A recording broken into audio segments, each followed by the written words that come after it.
കേരളം ഇനി ആര് ഭരിക്കുമെന്ന് തീരുമാനിക്കാൻ പോകുന്ന നിയമസഭാ election മാമാങ്കത്തിന്റെ semi final.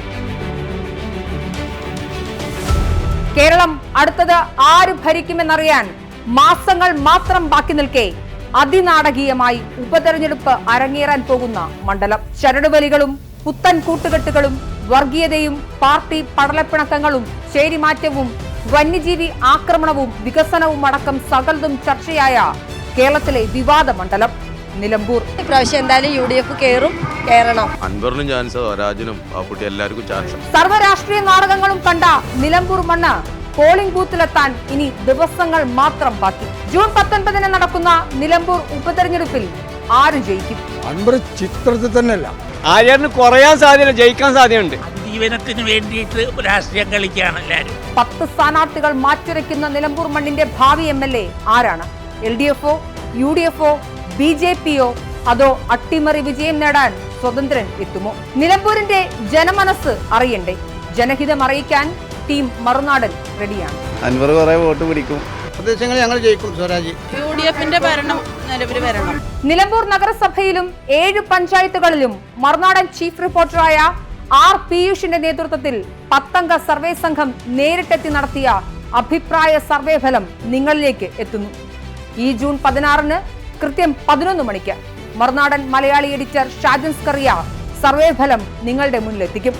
Marunadan Malayali online channel വഴിയും മറുനാടൻ TV വഴിയും മറുനാടൻ പോർട്ടൽ വഴിയും നിങ്ങൾക്ക് വിശദ വിവരങ്ങൾ അറിയാം. പ്രമുഖ ദൃശ്യമാധ്യമങ്ങളൊക്കെ അഭിപ്രായ സർവേകളും എക്സിറ്റ് പോളുകളും നടത്താറുണ്ടെങ്കിലും ഗ്രാമങ്ങളിലേക്ക്, വഴിയോര കടകളിലേക്ക്, നാട്ടുചന്തകളിലേക്ക്, വൈകുന്നേരങ്ങളിൽ സൊറ പറഞ്ഞിരിക്കുന്ന ആളുകളുടെ അടുത്തേക്ക്, നാടിന്റെ മണ്ണിലേക്ക് ചവിട്ടിയിറങ്ങി ഒരു മാധ്യമ സ്ഥാപനവും സർവേ നടത്താറില്ല. ഇവിടെയാണ് മറുനാടൻ മലയാളി നടത്തുന്ന സർവേ ഫലം വ്യത്യസ്തമാകുന്നത്. നിലമ്പൂർ നഗരസഭയിലും വഴിക്കടവ്, മുത്തേടം, എടക്കര, പോത്തുകൽ, ചുങ്കത്തറ, കരുളായി, അമരമ്പലം എന്നീ 7 പഞ്ചായത്തുകളിലും സർവേ സംഘം നേരിട്ടെത്തിയാണ് ജനഹിതം അറിയുന്നത്. ഇതിനായി 5 ദിവസങ്ങളോളം നീണ്ടുനിന്ന റാൻഡം ഫീൽഡ് സർവേ ഞങ്ങൾ നടത്തി. നാടിന്റെ മനസ്സ് നാട്ടുകാരെ അറിയിക്കാൻ ടീം മറുനാടൻ ഒരുങ്ങിക്കഴിഞ്ഞു. വിദേശ മാധ്യമങ്ങളും ഇന്ത്യയിലെ പ്രമുഖ ദേശീയ മാധ്യമങ്ങളും അവലംബിക്കുന്ന അതേ രീതിയായ double blind random statistical method ഉപയോഗിച്ചാണ് മറുനാടൻ ടീമും സർവേ നടത്തിയത്. ഒരു പ്രത്യേക ലക്ഷ്യത്തിനല്ലാതെ റാൻഡമായി ആളുകൂടുന്ന സ്ഥലങ്ങളിലാണ് സർവേ നടത്തുന്നത്. ജാതി മതഭേദമന്യേ പ്രായ ലിംഗഭേദമില്ലാതെ ജനമിടപെടുന്ന സ്ഥലങ്ങളിൽ നിന്നും ഉയരുന്ന അഭിപ്രായ പ്രകടനം ഒരു സമൂഹത്തിന്റെ പരിച്ഛേദമാകും. ബസ് സ്റ്റാൻഡുകളിലും റെയിൽവേ സ്റ്റേഷനിലും പാർക്കുകളിലും നഗരചതുരങ്ങളിലും ഷോപ്പിംഗ് മാളുകളിലുമൊക്കെയായി വിവിധ ഭാഗങ്ങളിൽപ്പെടുന്ന ജനങ്ങളെ നേരിട്ട് കണ്ടാണ് ഞങ്ങൾ സർവേ നടത്തിയത്. വയോധികരുടെയും സ്ത്രീകളുടെയും അഭിപ്രായമൊക്കെ അറിയാൻ വീടുകളിൽ നേരിട്ട് ചെന്നും സർവേ നടത്തി.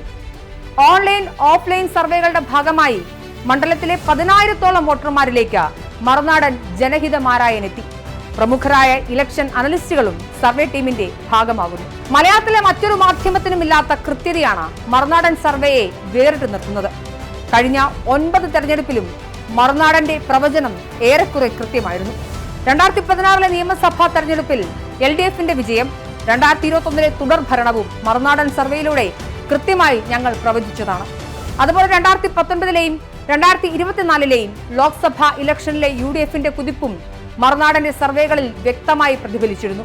പാല, തൃക്കാക്കര, പാലക്കാട് അടക്കമുള്ള നിരവധി തെരഞ്ഞെടുപ്പുകളിലും മറുനാടൻ സർവേ ഫലം അക്ഷരാർത്ഥത്തിൽ സത്യമായി. മലയാള മാധ്യമ ചരിത്രത്തിൽ സ്വതന്ത്രവും വ്യക്തവുമായ അഭിപ്രായം പറയുന്ന മറുനാടൻ മലയാളിയുടെ അഭിപ്രായ സർവേയും സ്വതന്ത്രമായ അഭിപ്രായ സർവേയാണെന്നതാണ് ഏറ്റവും വലിയ പ്രത്യേകത.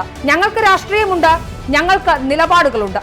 പക്ഷേ ഇതൊന്നും കലർത്താതെ കലർപ്പില്ലാത്ത നിലമ്പൂരിന്റെ രാഷ്ട്രീയ മനസ്സാണ് ഞങ്ങൾ തുറന്നു കാണിക്കുന്നത്. കാത്തിരിക്കുക. കേരള ദൃശ്യമാധ്യമ രംഗത്തെ ആദ്യത്തെ നിലമ്പൂർ ഉപതെരഞ്ഞെടുപ്പ് സർവേ ഫലം മറുനാടനിലൂടെ നിങ്ങൾക്കറിയാം. നാടിനെ അറിയാൻ, നിലമ്പൂരിനെ അറിയാൻ, രാഷ്ട്രീയ കേരളം ആർക്കൊപ്പം എന്നറിയാൻ കാത്തിരിക്കുക. ജൂൺ 16 രാവിലെ 11 മണിക്ക്. Stay tune.